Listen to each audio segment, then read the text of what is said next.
자, 이번 영상에서 다루게 될 개념은요, 드디어 수투의 마지막 단원이죠. 적분에 대해서 한번 알아볼까 합니다. 자, 적분의 첫 번째 개념인 부정적분에 대해서 같이 한번 알아보도록 할게요.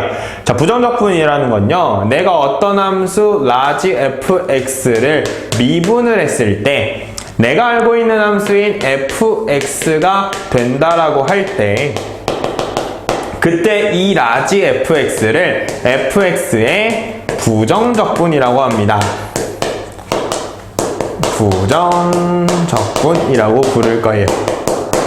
기호로는요, x자를 이렇게 길게 써서 읽을 때에는 인테그랄이라는 말로 읽고요. 인테그랄 fx 뭐에 대해서 적분합니까? x에 대해서요. 미분처럼 dx 빼먹으시면 안 됩니다. 인테그랄 fx dx라고 읽어요. 그쵸? 자, 근데 왜 이름이 부정적분이냐? 적분, 부정이라는 단어는요, 결정이 되지 않는다.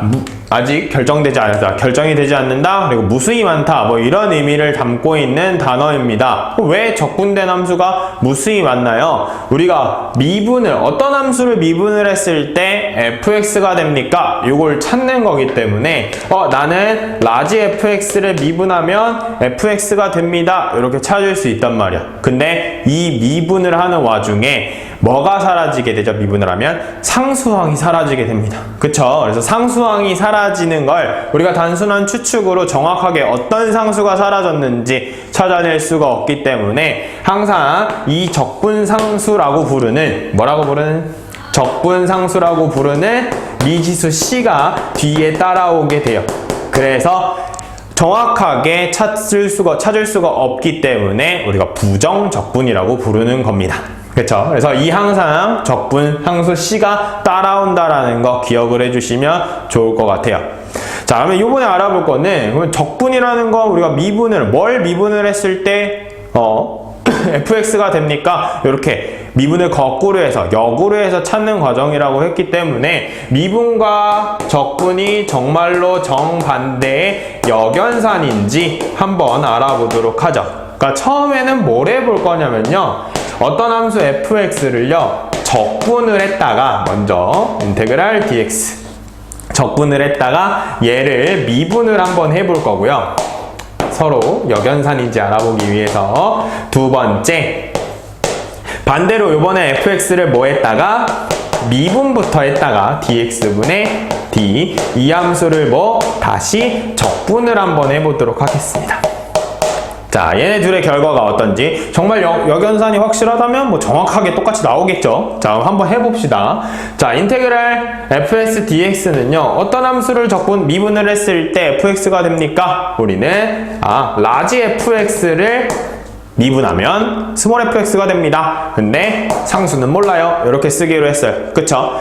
이거를 다시 미분을 하기로 했기 때문에 라지 fx 미분하면 뭐 된다고요? fx요.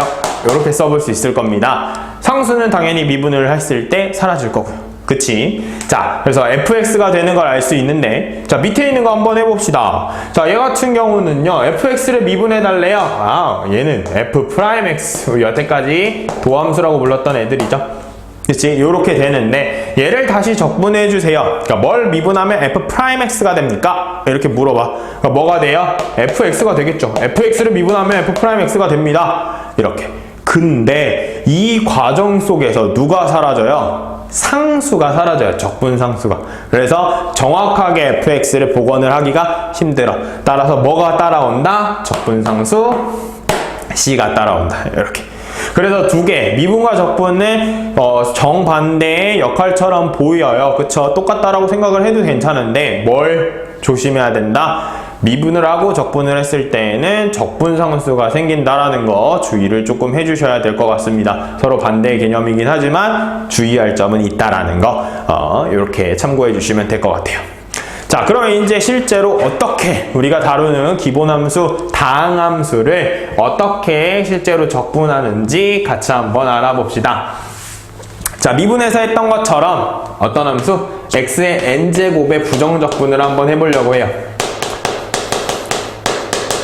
자, 기호로 써보면요, 인테그랄 x의 n제곱 dx입니다.